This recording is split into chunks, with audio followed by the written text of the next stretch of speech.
Hello, Psychids. Welcome back to The Hidden Side of Us, where we explore the fascinating world of human behavior, the mind, and why we do the things we do. I'm Joe, at ngayon, pag-uusapan natin ang isang tanong na nakakapagpaisip sa akin. Something na thought-provoking talaga. Can extreme generosity ever be a sign of mental illness? Or is it just courage in action? May kakilala ba kayong sobrang mapagbigay na halos wala na matira sa kanya? Minsan ba naisip niyo na talagang mapagbigay lang ba talaga siya? Masyado lang mataas yung morality niya? Or baka hindi na ito normal? Napapaisip din ba kayo kapag may mga ganun? Medyo mabigat to, di ba? But stay with me kasi hindi lang ito basta academic debate. It's about real people, real stories, and yes, even science that might surprise you. Ngayon, pag-uusapan natin ang isang lalaking ipinamigay ang milyon-milyong dolyares niya at idinonate yung isang kidney niya sa taong hindi niya kilala, like total stranger. And we'll explore why our beliefs, sometimes even just believing in a wristband, can change our experiences. Titingnan natin kung paano nga ba dinedefine ng mga psychologists ang mental disorders gamit ang DSM and why what counts as a disorder can change depending on culture and context, kahit narito sa Pilipinas. So, grab a cup of coffee or your favorite tea, relax, or maybe you're in the middle of commuting, doing the laundry or the dishes, or resting, or taking a break from studying. Either way, let's take a journey through generosity, belief, and the mind.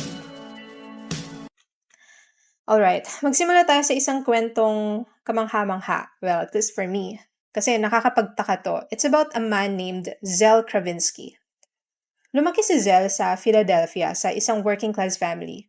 Even as a kid, he was brilliant, winning school prizes, and at the age of 12, he started investing in the stock market. Imagine that ha, 12 years old tapos naiisip na niya ang mga bagay gaya ng pagpaparami ng pera. But here's the thing, his parents, who were Russian immigrants, didn't really praise him for his achievements. Kaya kinailangan niyang pagsamahin ang talento niya at kagustuhang maging successful sa pagiging emotionally distant niya mula sa pamilya niya. Now fast forward, Zell earned not one, but 2 PhD degrees. He dived into real estate, and by his mid-40s, he was married, had kids, and his net worth was almost $45 million. Parang ganito yung pinapangarap kong buhay. Well, kidding aside, here's the twist. He barely spent any of it on himself. Luma yung kotse niya, simple at hindi marangya ang bahay niya, at hindi niya binibigyan ng sapat na baon yung mga anak niya. Then came the turning point. Nagdesisyon si Zell na ipamigay ang halos lahat ng meron siya. And I'm not talking a little donation here and there. Nagsimula siyang magpamigay ng milyon-milyong dolyares sa mga charity gaya ng Centers for Disease Control Foundation at isang school para sa may kapansanan at maging real estate na nagkakahalagang 10 milyon sa universities. Eventually, after taking care of the trust for his family, he's left with just a modest home, a couple of minivans, and about $80,000 in cash and stocks. Essentially, from that $45 million, he's given away his entire fortune. At hindi pa siya tapos. Zell became fascinated with non-directed organ donation. Ito yung pagbibigay ng organ sa isang taong hindi mo kilala. Nung malaman niya kasing pwede siyang mabuhay ng normal kahit iisa lang yung kidney niya, nagdesisyon siyang i-donate ang kanang kidney niya sa isang taong hindi niya kilala. And of course, his wife didn't agree. But for Zell, refusing to help someone in need is unbearable. He even said that this act is as necessary as food, water, and air. Makalipas ang 3 buwan, nagpunta siya sa ospital ng madaling araw. Dinonate niya na yung kidney niya at sinabi na lang niya sa asawa niya pagkatapos ng surgery. Now imagine that happening here in the Philippines. Picture someone in Manila or maybe in a small barangay at your hometowns deciding to give away millions of pesos or even an organ without telling their family. Kabayanihan nga ba ito? O isang behavior na nakakabahala? From a psychologist standpoint, we might call this extreme altruism, going beyond typical generosity to help others. But there is also room for concern. Could this indicate obsessive compulsive tendencies, risky behavior, or is it simply a man acting on profound moral conviction? What's fascinating here is that behavior like this forces us to question how we define normal and abnormal. And while Kravinsky's actions push the boundaries of morality, science shows us that belief itself can dramatically shape experience, even physically. Which brings us to something a bit closer to home for all of us, the power of belief. Okay, layo tayo ng konti. Nakakita na ba kayo ng mga pulseras na sinasabi nilang nakakatanggal ng sakit sa kamay or sa wrist? You know, the ones marketed for people who typed a lot or play video games? Well, it turns out they don't actually work. But here's the crazy part.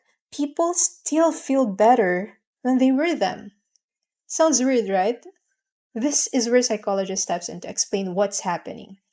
May isang pag-aaral kasama ang college students na may repetitive stress injury or RSI na nangyayari kapag sumasakit yung wrist o kamay dahil sa repetitive tasks gaya ng pagtatype sa keyboard ng gadgets.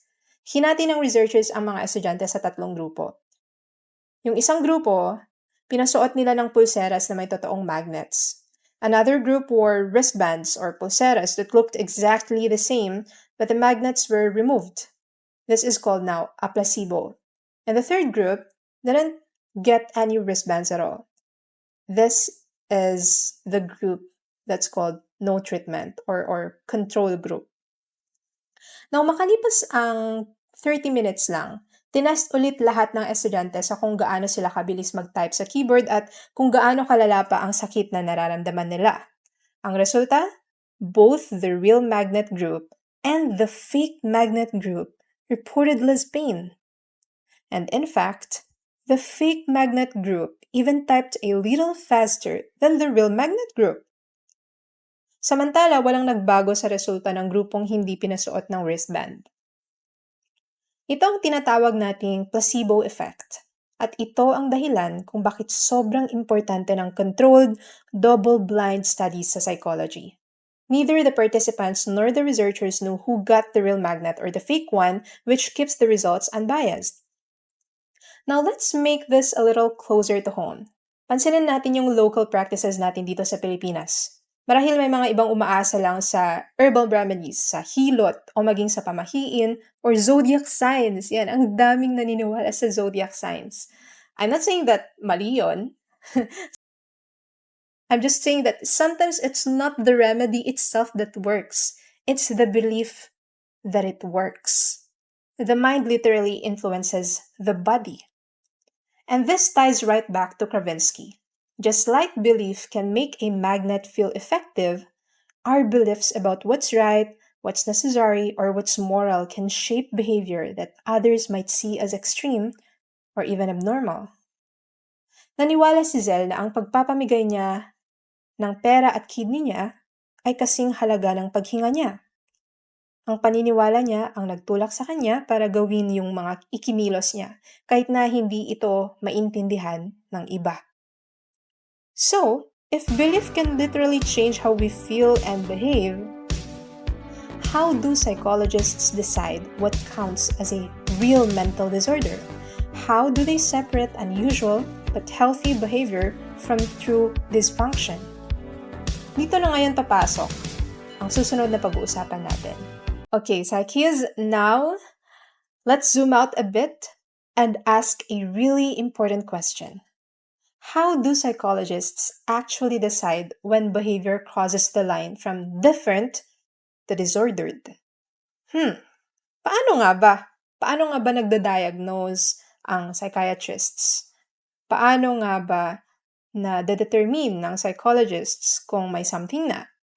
Hindi na lang siya basta kakaiba. May disorder na. That's where the DSM comes in. Ang DSM, o Diagnostic and Statistical Manual of Mental Disorders, ay ang common language ng mental health professionals Para siyang rulebook, pero hindi siya rulebook ng morality. Marami ring nagsasabi na it's the holy Bible of the psychology field.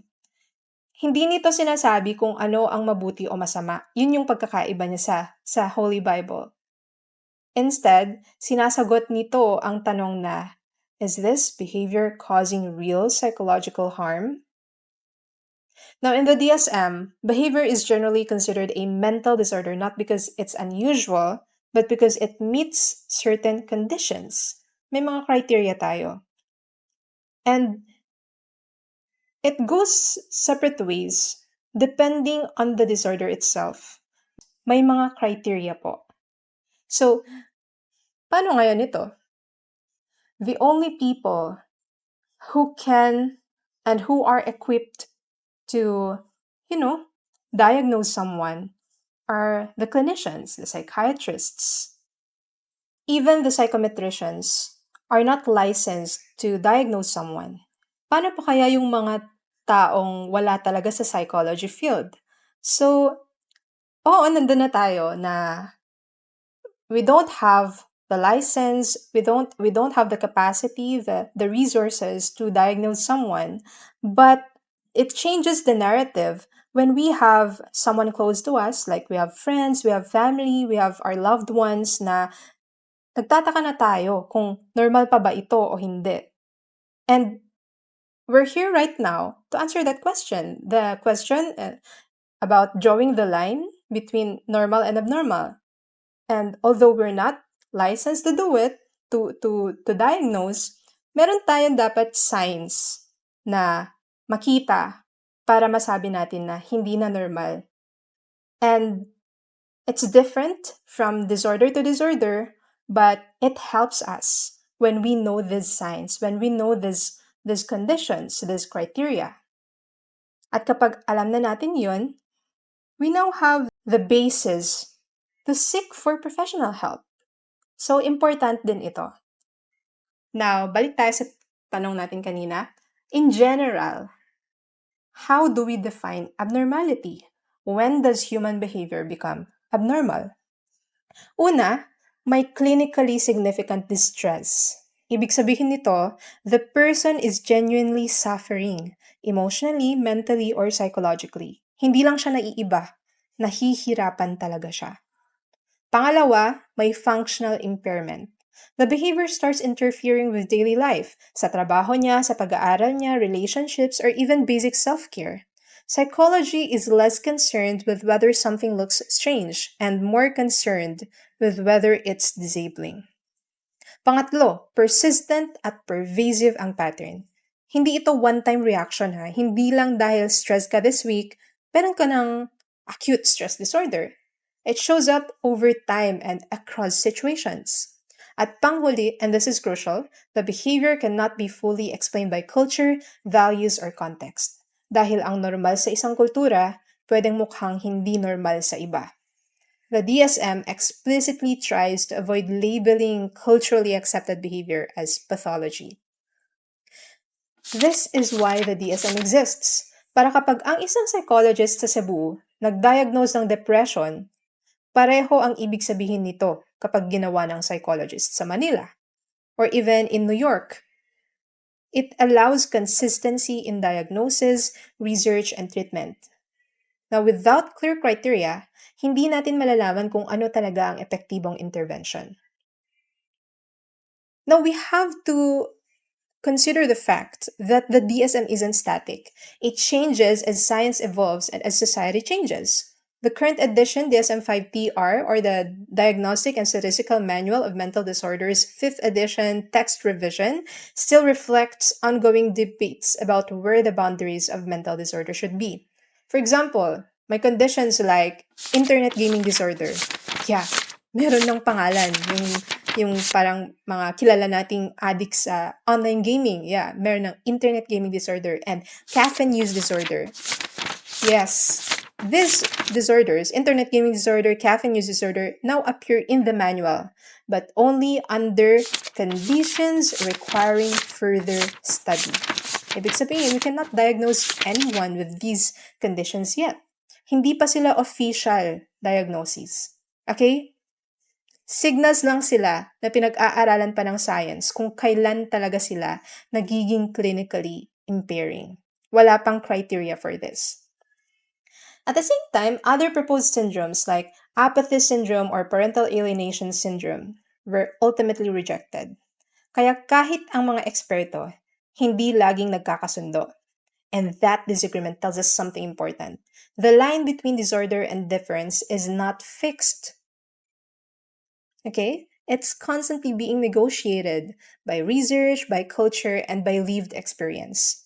Dito sa Pilipinas, tumataas yung mental health awareness. Ang dami nang nagpo-post about mental health, ang dami ng mental health related content sa social media. Pero, madalas naririnig pa rin natin yung mga salitang, stressed ka lang kaya ganyan. Kailangan mo lang magpahinga. Or siguro tinatamad ka lang, katamaran lang yan. Kulang ka lang sa dasal. Mga ganun na stereotypes.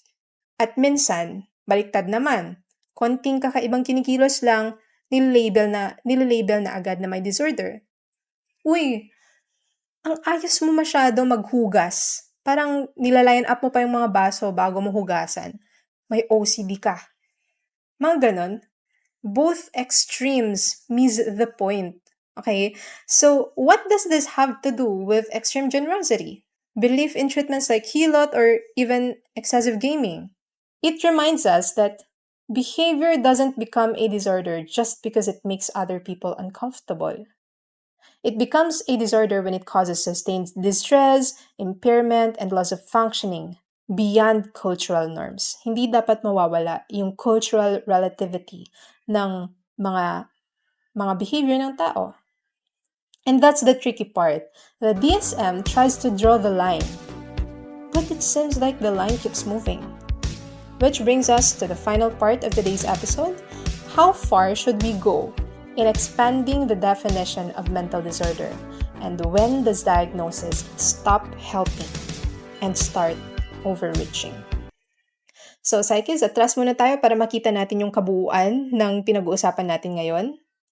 Yung totoo, gaya ng sabi ko kanina, lumalawak na yung sakop ng mental disorder. The DSM has been growing for decades.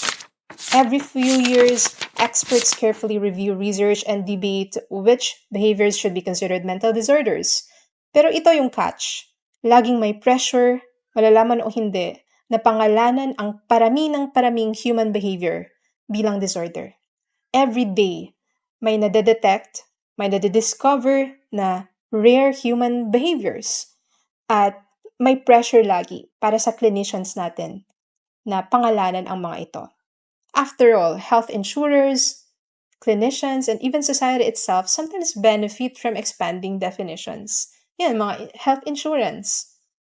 Yan, kasi like sa HMO, kapag kasi may diagnosis na, mas madaling makakuha ng tulong ang isang tao na may insurance. Diba? But this doesn't mean that every unusual behavior is a disorder. Gaya ng mga kabataang Filipino, ang ilan sa kanila ay ginugugol ang ilang oras sa social media, kakanood ng online series, or naglalaro. Could that be flagged as a problem? Maybe, but not necessarily a mental illness. Cultural norms, family expectations, and lifestyle all play a role. Hindi dahil kakaiba o hindi tanggap ng lipunan ang ikinikilos ng isang tao, may mental disorder na kaagad.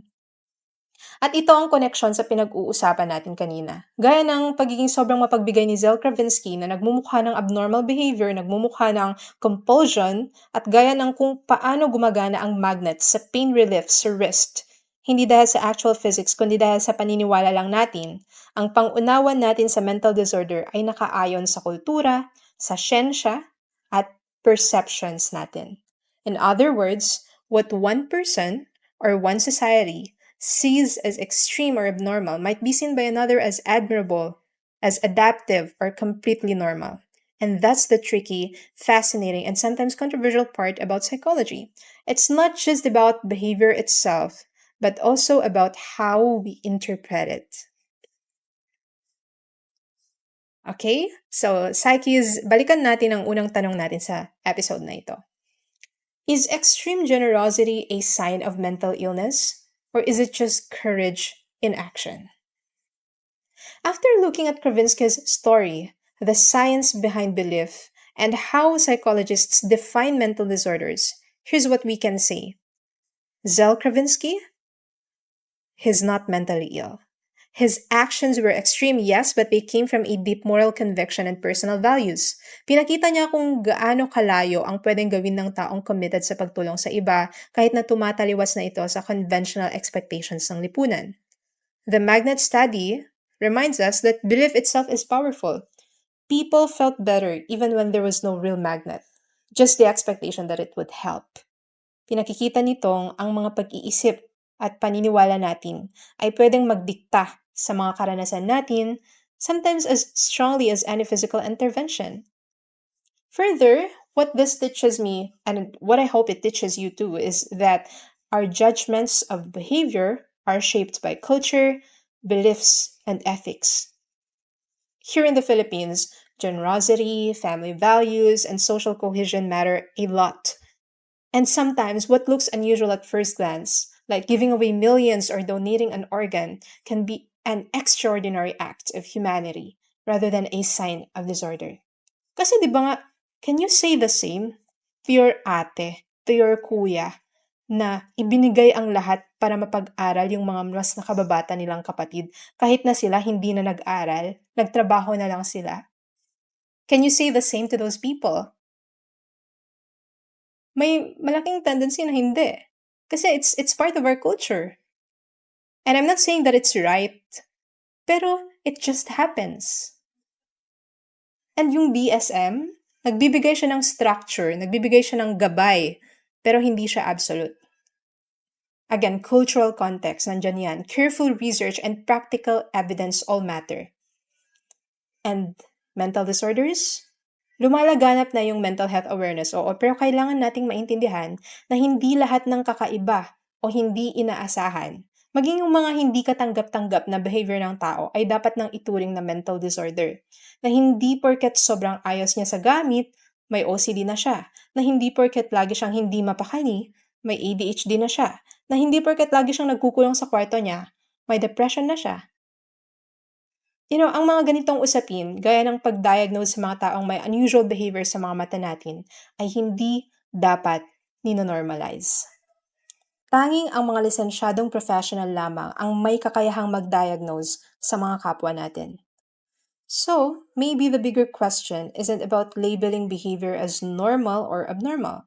Maybe it's asking, why do we do what we do? And what impact does it have on ourselves and those around us? Ang pwede lang natin gawin bilang mga hindi pa lisensyadong mamamayan ay mag-observe. Kilalanin yung mga tao sa paligid natin. And it's important na hindi man natin ma-diagnose yung ibang tao or yung sarili natin, pero alam natin yung signs, alam natin yung certain conditions na pwedeng magsabi na may abnormality sa behavior or sa nararamdaman sa naiisip natin. Yan, yung mga may significant distress, may functional impairment, merong persistent at pervasive ang pattern ng behavior na hindi kayang i-explain ng kultura, ng values natin, ng context ng mga pangyayari. So, we can know the signs without actually labeling the person. And if we know the signs, we know the certain conditions, and we know that it might be abnormal. Kasi we can't say it na, may abnormality ka sa behavior mo. We can't say that kasi we're not equipped to say that. We're not licensed to say that. And dapat naman talaga hindi mo yun sinasabi ng ganun, na blunt na ganun. So, if we observed that something can go wrong, maybe in the future, or something is going on na hindi na siya sa tingin natin ay in the baseline of normality, we can encourage them to ask for professional help or even ourselves na lumapit, magpakonsulta.